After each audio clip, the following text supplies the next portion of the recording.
Люди как в капкане. Они получают сыр в мышеловке, видя сыр, но забывают про мышеловку. Поэтому Будда просто пытается показать, что бесплатного сыра не бывает, что за всеми приятными сторонами так или иначе будет страдание. Любой здравомыслящий человек может это увидеть. К сожалению, материализм не может решить все наши проблемы. Старость, смерть пока еще ни за какие деньги мы не можем отменить.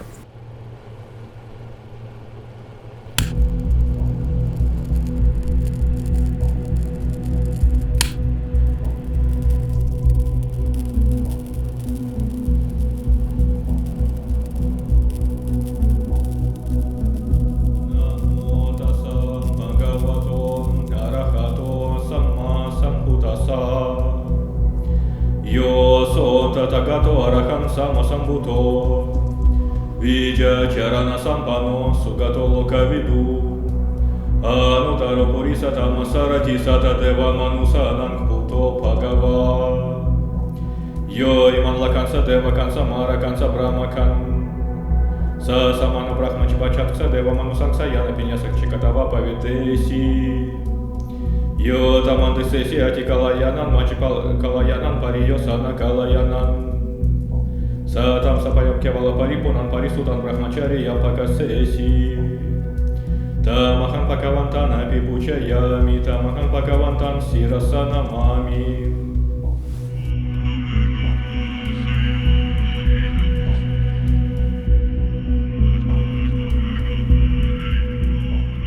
Будда, когда излагал свои идеи, особенно первую благородную истину, он не говорил ничего фантастического. Первая благородная истина, с нее Будда начинал, она констатирует то, что есть на самом деле. В нее не нужно верить. Буквально в 2-3 фразах Будда описывает наличные страдания. Будда говорит о том, что в этом мире присутствует страдание, или точнее перевести духа как неудовлетворенность.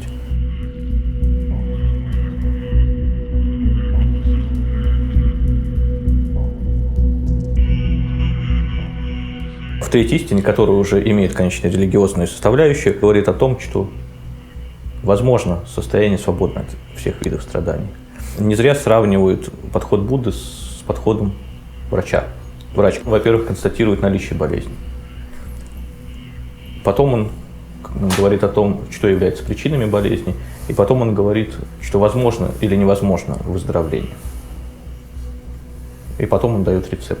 Вот подобным образом и Будда действует. В первой благородной истине он излагает, что существует болезнь, то есть различные виды страданий.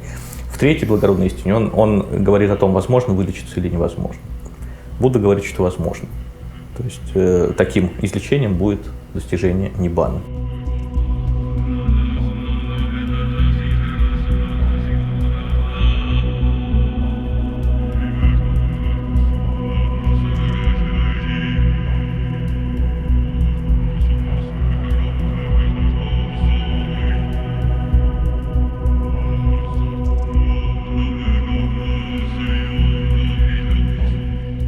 Сам Будда достиг ниббаны при жизни. Почему обычные люди могут эту идею принять? Опять же, в силу какого-то определенного своего опыта. Я на лекциях привожу такой пример. Почти у каждого человека было в жизни несколько мгновений очень-очень-очень такого специфического счастья. То есть счастье не в виде какого-то кайфа, там, экстаза, экзальтации, радости очень бурной, как мы можем получить там, где-нибудь в ночном клубе или в путешествии, или при виде там, родственников или каких-то таких ярких достижений. Бывает такое состояние, когда мы практически не чувствуем радости, но у нас абсолютно спокойное сердце, и нам очень-очень-очень-очень хорошо. Притом это состояние, оно обычно не длится долго, буквально от нескольких секунд, может быть, до нескольких минут. Когда мы даже не чувствуем какого-то восторга или счастья мощного, нет, это очень спокойное состояние, но когда оно проходит, мы вдруг понимаем, что потеряли что-то очень важное.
скорее можно сравнить, вот если человеку поставили какой-то страшный диагноз, и вот он ходил 2-3 месяца в таком напряжении, ждал, когда надо сдавать повторные анализы, потом сдал, и ему сказали: извините, мы ошиблись, у вас все в порядке. И вот он вышел, сел на скамеечку, то есть он себя уже почти похоронил, а тут его отпустило. И это даже не дикий восторг, он даже радости не испытает, его просто отпустило. Вот оно очень, очень тихое, очень безмятежное состояние получается. Вот если такое у вас состояние было, вы понимаете, что оно гораздо интереснее, гораздо лучше, чем любая экзальтация, любая какая-то бурная радость. Вы можете это состояние увидеть, и вы захотите его повторить. Это отнюдь не ниббана, но это хотя бы в ту сторону примерно, куда ниббана. Один шажочек человек делает такой случайный, и он на своем опыте может увидеть, насколько это прекрасно.